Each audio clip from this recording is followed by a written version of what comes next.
Welcome back everyone to Illusion of Gaia. I am Markus and today we are going to start exploring the second dungeon of the game in the Incan ruins at Larai Cliff. There was a tremendous wind at the Larai Cliff. That's probably what the old man meant by the breath of the spirit. This is where the cliff with no wind. This is the cliff with no wind. My heart beats fast. And here we go! Just exactly as the later dungeon, just be wary of where you're going and go destroy all of the monsters in a room in order to get our first new power-up. And we have these turrets here. They will shoot projectiles in many directions. What the best approach you can have with them is just be wary about the blue light where they're about to shoot, and use the shoulder buttons so you can have the darts being parried by your flute. It works as a shield, don't ask me how. It just works. There we go, should be just one over here. There we go. If you're quick enough, they can be dealt with very quickly. Yeah, thank you for the defense increase. I got hit a couple of times and I'm already... half my health is gone. It's can be very tricky if you're not careful. So yeah, second dungeon in the game. This is the point where the dungeons are gonna start to become much more involved and tricky to traverse. We got 100 of those gray gems, and as you can see up above us that we have one heart. That means we have one extra life. What this means is that we're gonna respawn much closer to the point of where we die, instead of what would happen if we get a game over that which will make us start all the way back at the beginning of the dungeon, which yeah, not exactly the best. Come on, you stupid mud dolls, come here. I like this effect. What we're seeing down here, it's literally the floor below. I don't know how they did this effect, if they cost them a lot of money, but a lot of memory, not money. Damn it. Which money?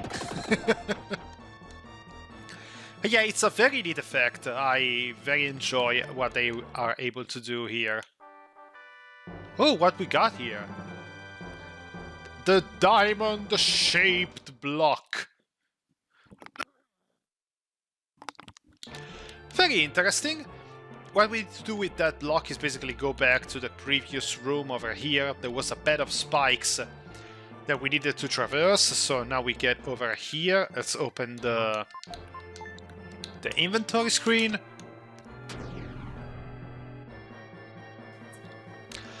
And by filling the diamond-shaped block, we open our way towards the inner section of Larai Cliff.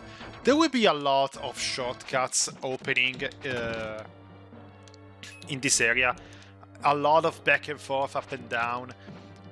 You just have to be very careful and be wary of all the enemies, because now this is the largest room in the game, so yeah, as you can see, we still have 11 enemies in this area.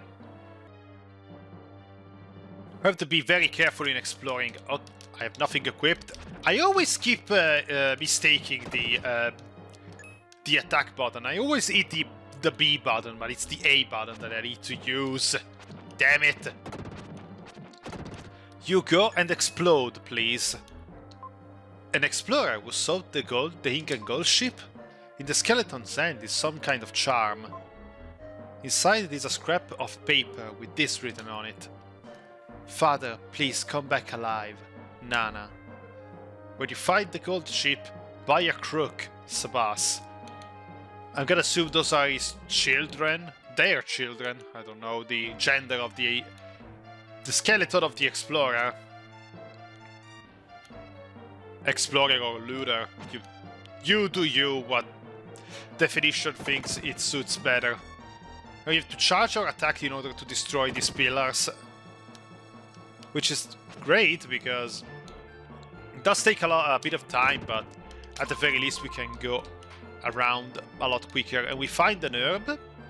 Oh, I can't wait to get there, to get to the Dark World. Turn into free then! Now let's get back up here, because now we have to reach under here and jump. There is a lot of jumping. One of the things that I really enjoy is that the dungeons in this game are very multi-layered. They're not very simple in terms of construction. It ramps up, and a lot of times you have to go through different floors. It's very much akin to something more like Zelda: Link to the Past, rather than Soul Blazer design philosophy. And honestly, I think it does it very damn well. This is not even my favorite dungeon in the game. We're gonna see my favorite dungeon in the game later on. It's one of the best dungeons I've ever had in a dungeon crawler. Oh, thank you. A strength multiplier. That would be nice to have. Damn it. If I recall correctly, I cannot clean up this room entirely by myself now. Yeah, because we cannot reach this statue. We're gonna need freedom. So, I mean, we might as well get on with it, but we have this statue is buzzing around me. Ooh, damn, that was a big gem. I might end up coming out of here with more than just one life. Who knows? Oh, stupid slimes. I hate these guys because they're gonna keep getting into the ground and disappear at the worst possible time. That's kind of annoying to deal with. Something like that. Another explorer, see what they say. If I can move past that gold statue, I can pass. Gold statues, huh? We'll keep that in mind. There we go, another shortcut has been opened. And now, this is a particular room. We have these gold statues and we have these 4 platforms over here. This statue will come alive if we get too close, so let's try and maintain our distance as much as we can. We have to basically drag them with our psychic power over these switches, being very careful not to awaken them. If we end up awakening them, we're gonna have to exit and re-enter the room. And no, there's no benefit in killing them outside of getting some grey gems. That room doesn't have a power to collect, so you're gonna be basically wasting your time. Another skeleton. He lost his life in a trap. Which trap? This trap. Yeah, be careful of walking over these panels, because you may never know which one is progress and which one is a trap that falls over your head. Now you see, here is progress. Be careful here, you have a lot of these freaking turrets. If you're quick enough, you can take them out, no problem. And finally we have a Dark World, so let's talk to Dark Gaia in order to... Oh, no, then rest a while, oh damn it! I need to reset. And I'm back, sorry, but I told them that I didn't want to continue, but I wanted to. Now let's turn into Freedom, and we can go out here with our renewed strength and gigantic hitbox. This is basically the only drawback with Freedom. Basically becoming this gigantic beast.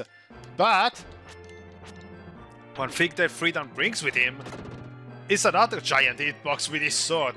Like I said in the first part that this wasn't as wide as Soul Blazer, but yeah, it's not exactly that levels of bad.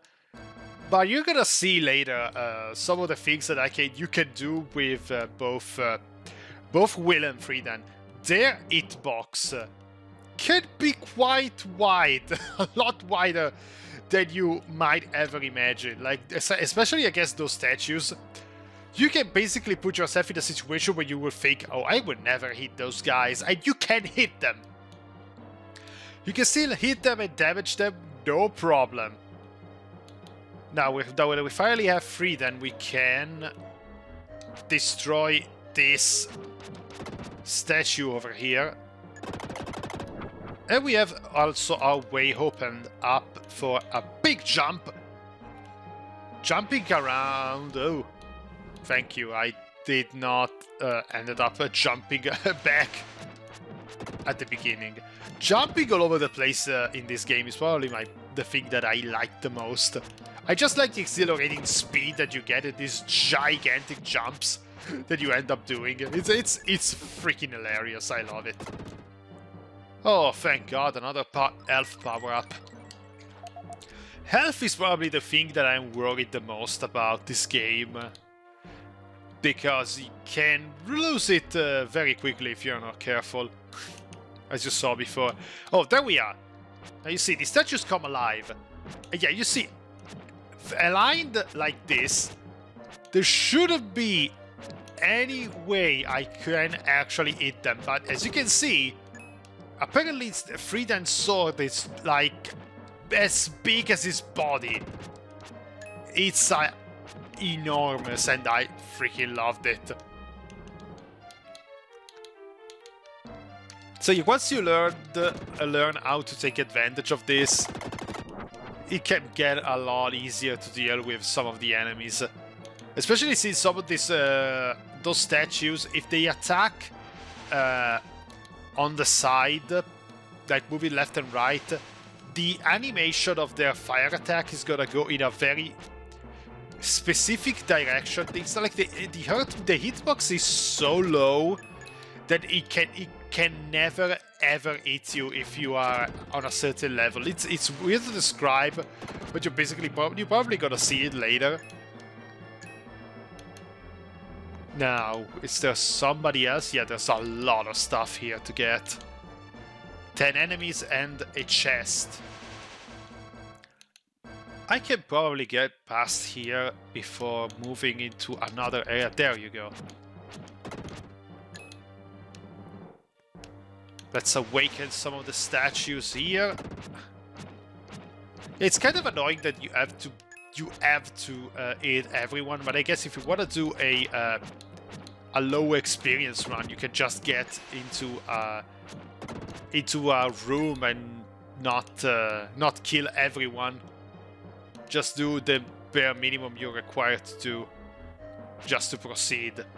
I wouldn't recommend it, honestly, because I feel this game later on can get quite hard if you don't have any boost in both health, attack and defense. But hey, some people love a self-imposed challenge. Some of the videos recently on YouTube, most of the videos are all like, can you beat this game with these conditions? Beat this game without jumping. Oh, there it is. If I put myself here, I'm not gonna be eaten by any one of these flames anytime soon. It's hilarious. Another herb. Well, at least I am pretty much well equipped with medicines. I went back at the beginning. That was a mistake. Oh yeah, everyone is gone now, so I can at least move on to the lower levels. This dungeon is basically constantly descending towards a cliff and getting at the bottom, at the very bottom, in order to discover what they have, what the Incas have hidden under here for the escape from the invaders. Can you guess who the invaders are? I kind of like that they don't really try to sugarcoat it. Like, someone at Quintet really felt it personally about all these ancient civilizations and what the hell happened to them. I'm not gonna say that they did like a fantastic job at representing the issue. They tried at the very least. Like this thing that Incas didn't have a written language. I don't really know if that's true. It doesn't sound like true. Like oral tradition for transmitting legends, I think that's probably true. Many ancient cultures basically, for what I know, they told stories, but mostly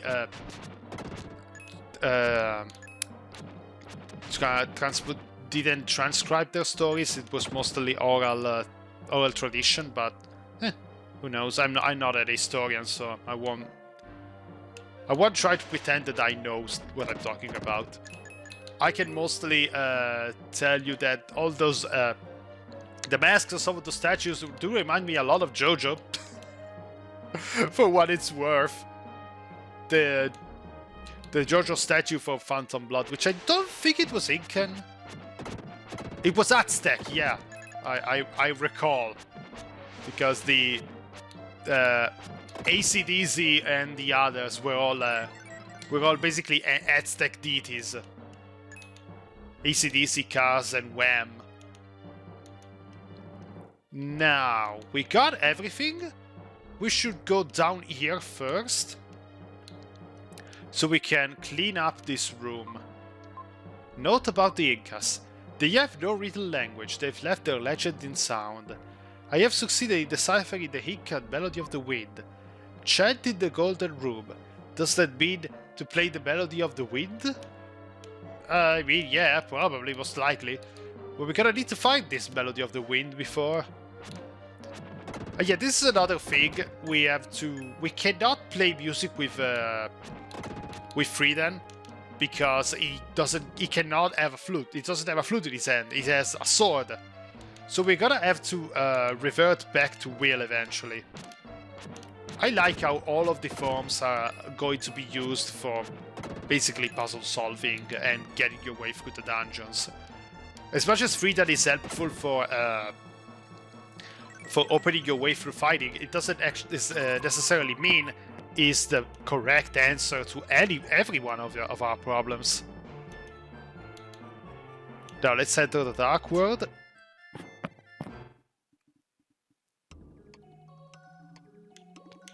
And let's revert back to young Will. And I think I have left something behind, because at this point I should have had the Melody of the Wind, but I don't have it in my inventory. So let's explore a bit outside of here.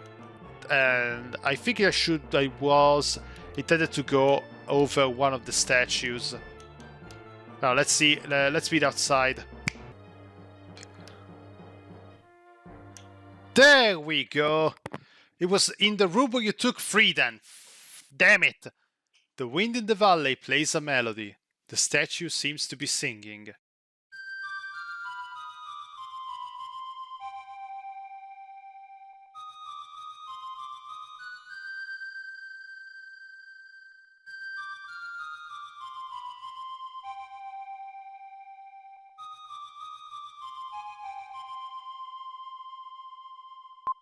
You've learned the melody of the wind.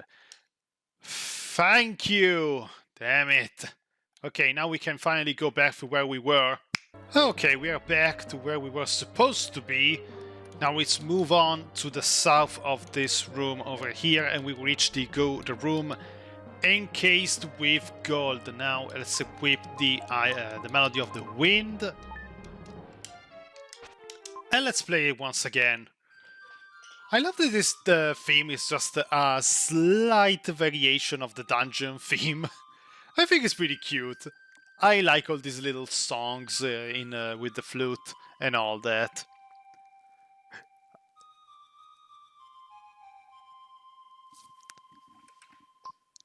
When touched by the echo of the flute, the gold block began to glow. Now we shall just stay here and wait for a minute when the incantation does its job, because you have to stand here and wait until a door opens. So, how are you doing? Are you having a great week? Oh, there you go, it's open already. Every time I start to do these questions, they all last like a couple of seconds. And here we have the locks where the Incan statues should be put. I don't remember what the order is. Damn it. I keep getting mixed up with the with the buttons that I have to press. There we go. With the 2 Incan statues set, now we can actually reach the room where the boss fight awaits us. So let's get here. Let's record our game, continue on our journey, and turn into Freeden. Turn into Freeden, damn it! I kept selecting no by mistake. You're not forced to use Freeden against the bosses, but it's honestly what I suggest you to do, since Freeden is stronger. For as gigantic as his hitbox is, at the very least, it can actually do more damage. And here we are, let's wait for the boss to arise. Damn it, I love how big and animated this guy is. Now, we have 2 things that we should do against this guy. Avoid the flames on the side of the wall and this bouncing thing. Then wait for his then wait to strike his hands, and then move to the center, where you can basically bomb rush his head with everything you have. Damn, avoid the lasers. I'm gonna try and not use an herb, but better safe than sorry. You can do a lot of damage to this guy if you just brute force it, and you have a bit of a safe spot down here. Yeah, let's take the medicine, I don't want to risk it. And once this head becomes hittable, damn it! Oh, there you go. It's over rather quickly. Yeah, it's a lot harder if you decide to not actually heal yourself. Just do it all with 1 bar of life. That will actually be a lot more challenging. But yeah, the boss is over and the second dungeon is done. Now all that we need to do is jump down this hole and find out if the gold ship is really waiting for us down the dungeon. But we're gonna find out that mystery in the next part of Illusion of Gaia. I am Markus. Take care of yourself, guys. Have a very nice day, and I will see you with the next video.